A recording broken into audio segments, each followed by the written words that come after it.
Në Shqipëri, çdo familje shpenzon mesatarisht 93.000 lekë në muaj, ndërkohë që gati 40% e këtij buxheti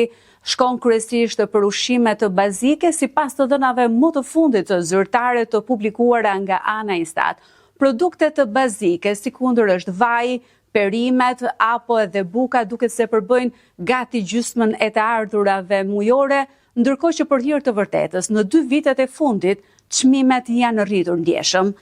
Ekspertët pohojnë se rritja e pagave nuk e ka kompensuar dot koston e jetesës, duke kthyer shportën e ushqimeve në armikun më të madh të familjeve shqiptare.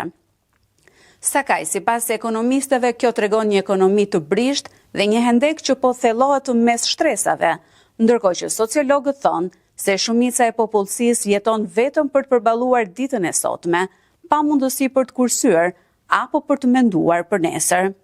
Në një vend ku 4 nga 10 lekë shkon vetëm për ushqime, pyetja që mund të lindë në mënyrë të rastësishme dhe të thjeshtë është kjo: shqiptarët vallë po punojnë për të jetuar apo vetëm për të ngrënë?